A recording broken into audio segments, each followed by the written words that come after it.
श्री गणेशाय नमः। नमस्कार दोस्तों, अर्चना भक्ति में आपका स्वागत है। दोस्तों, आज हम आपके लिए निर्जला एकादशी व्रत की कथा को कहेंगे। एक बार बहुभोजी भीमसेन ने व्यास जी के मुख से प्रत्येक एकादशी को निराहार रहने का नियम सुनकर विनम्र भाव से निवेदन किया कि महाराज, मुझसे कोई व्रत नहीं किया जाता।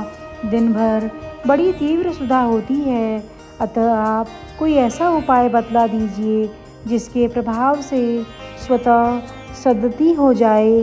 तब व्यास जी ने कहा कि तुमसे वर्ष भर की संपूर्ण एकादशी नहीं हो सकती, तो केवल एक निर्जला कर लो। इसी से साल भर की एकादशी करने के समान फल हो जाएगा। तब भीम ने वैसा ही किया और स्वर्ग को गए। इसलिए यह एकादशी भीमसेनी एकादशी के नाम से भी जानी जाती है।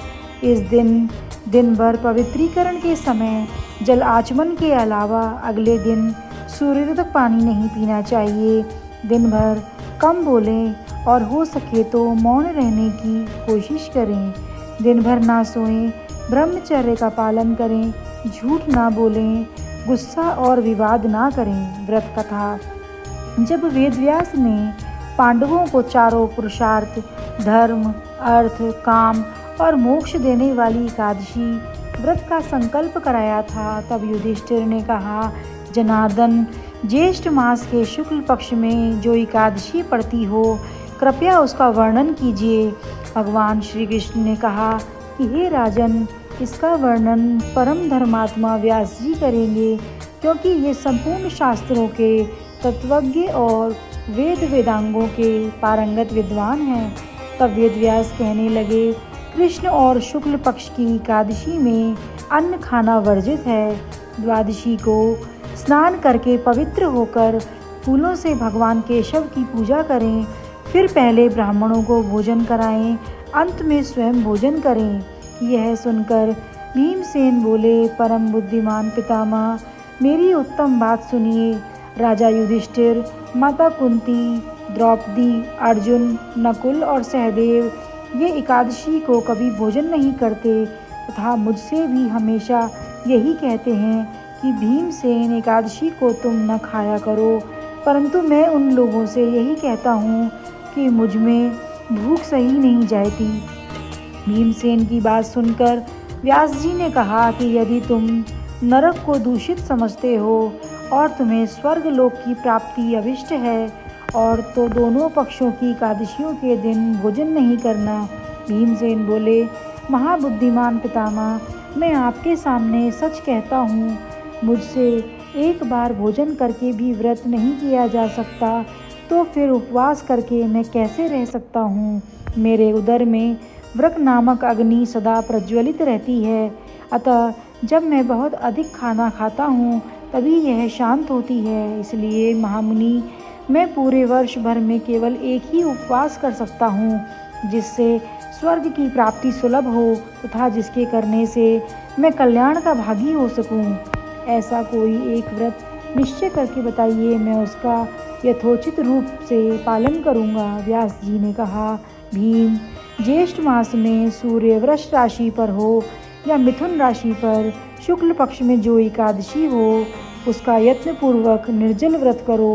केवल कुल्ला या आचमन करने के लिए मुख में जल डाल सकते हो, उसको छोड़कर किसी प्रकार का जल विद्वान पुरुष मुख में न डाले, अन्यथा व्रत भंग हो जाता है। एकादशी को सूर्योदय से लेकर दूसरे दिन के सूर्योदय तक मनुष्य जल का त्याग करे तो यह व्रत पूर्ण होता है। इसके बाद द्वादशी को प्रातःकाल में स्नान करके ब्राह्मणों को विधि पूर्वक जल और सुवर्ण का दान करे। इस प्रकार सब कार्य पूरे करके जितेंद्रिय पुरुष ब्राह्मणों के साथ भोजन करे। वर्ष भर में जितनी एकादशियाँ होती हैं, उन सब का फल इस निर्जला एकादशी से मनुष्य प्राप्त कर लेता है। इसमें तनिक भी संदेह नहीं है। शंख, चक्र और गदा धारण करने वाले भगवान केशव ने मुझसे कहा था कि यदि मानव सबको छोड़कर एकमात्र मेरी शरण में आ जाए और एकादशी को निराहार रहे, तो वह सब पापों से छूट जाता है। कुंती नंदन, निर्जला एकादशी के दिन श्रद्धालु स्त्री पुरुषों के लिए जो विशेष दान और कर्तव्य विहित है उन्हें सुनो। उस दिन जल में शयन करने वाले भगवान विष्णु का पूजन और जलमयी धेनु यानी पानी में खड़ी गाय का दान करना चाहिए। सामान्य गाय या घी से बनी गाय का भी दान किया जा सकता है। इस दिन दक्षिणा और कई तरह की मिठाइयों से ब्राह्मणों को संतुष्ट करना चाहिए।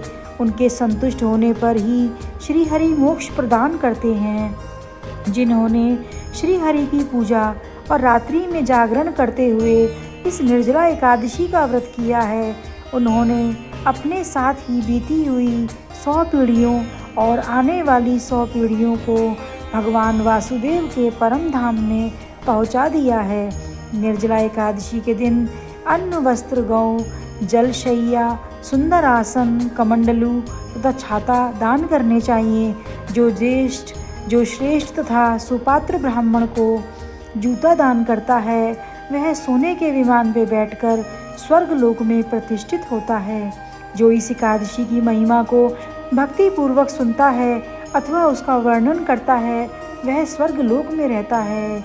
चतुर्दशी युक्त अमावस्या को सूर्य ग्रहण के समय श्राद्ध करके मनुष्य जिस फल को प्राप्त करता है, वह फल इस कथा को सुनने से ही मिल जाता है। भीमसेन ज्येष्ठ मास में शुक्ल पक्ष की जो शुभ एकादशी होती है, उसका नाम निर्जला एकादशी होता है। उस दिन श्रेष्ठ ब्राह्मणों को शक्कर के साथ जल के घड़े दान करने चाहिए। ऐसा करने से मनुष्य विष्णु भगवान के समीप पहुंचकर आनंद का अनुभव करता है।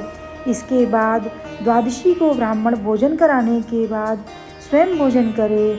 जो इस प्रकार पूर्ण रूप से पाप नाशिनी एकादशी का व्रत करता है, वह सब पापों से मुक्त हो आनंदमय पद को प्राप्त होता है। यह सुनकर भीमसेन ने भी इस शुभ एकादशी का व्रत प्रारंभ कर दिया।